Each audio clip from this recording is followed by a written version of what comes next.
La seconde partie est que la puissance créatrice de Dieu fait des vertus chrétiennes des vertus divines. Et que sont donc ces vertus divines?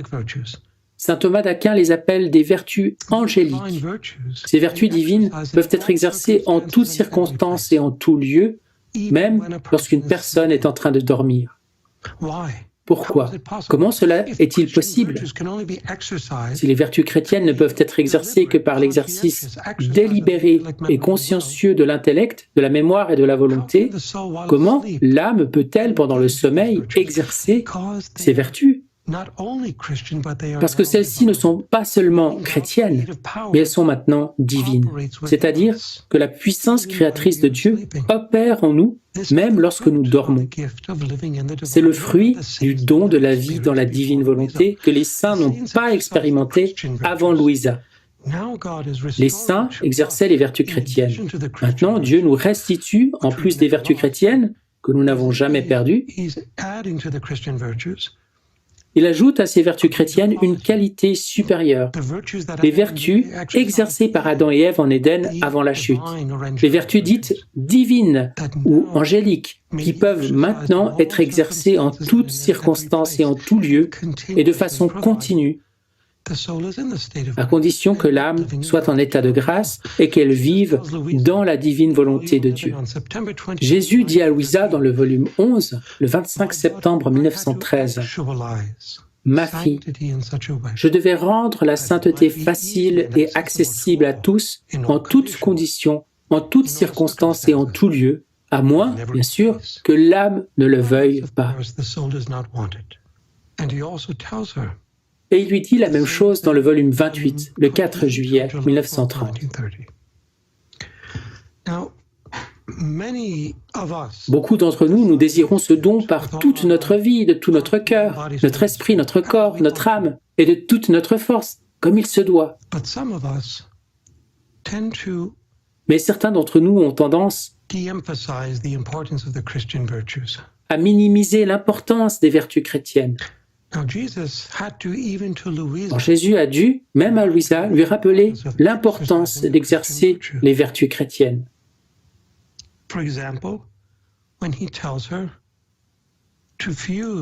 Par exemple, quand il lui dit de se fusionner non seulement dans la divine volonté, mais aussi dans l'ordre de la grâce. Et ceci est un enseignement important parce que cela nous rappelle aussi l'importance des vertus chrétiennes. Je vais donc partager avec vous ce passage du Livre du Ciel. Celui-ci se trouve dans le volume 17 à la date du 17 mai 1925.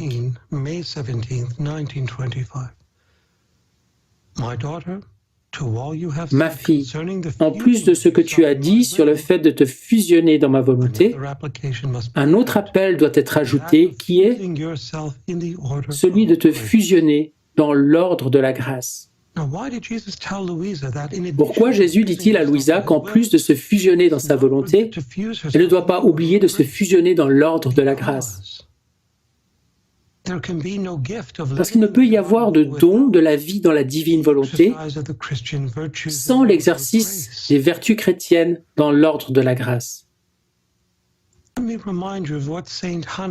Et cela fait écho avec ce que saint Hannibal a écrit un jour à Louisa dans une lettre. Et je crois que cette lettre date du 30 août 1926. Maintenant, dans cette lettre, je vais la partager avec vous en italien, juste la partie où saint Hannibal s'adresse à elle en tant que son directeur spirituel. D et S minuscules, car Jésus, avec le Saint-Esprit et le Père, est aussi son directeur spirituel, mais avec un D et un S majuscule. Saint Hannibal dit à Louisa: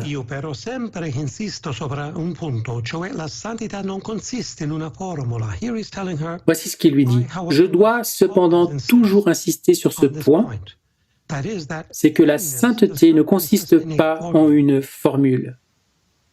Puis il ajoute: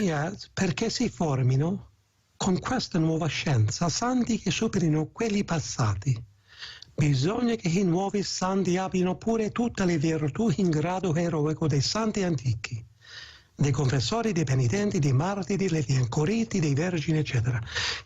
Il lui dit ici, je vous le traduis, afin de former, avec cette nouvelle connaissance de la vie dans la divine volonté, des saints qui puissent surpasser ceux du passé.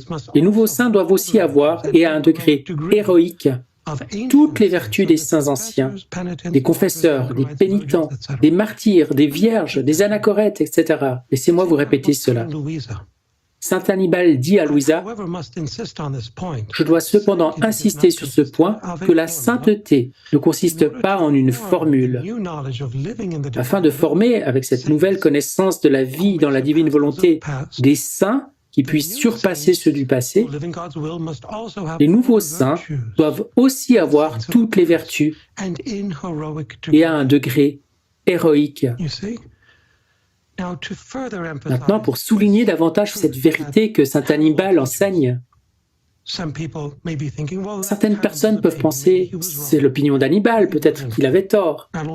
Eh bien, il n'avait pas tort. Non seulement c'est un saint, mais ses paroles sont confirmées par Jésus-Christ. Je vais vous montrer ce passage aussi.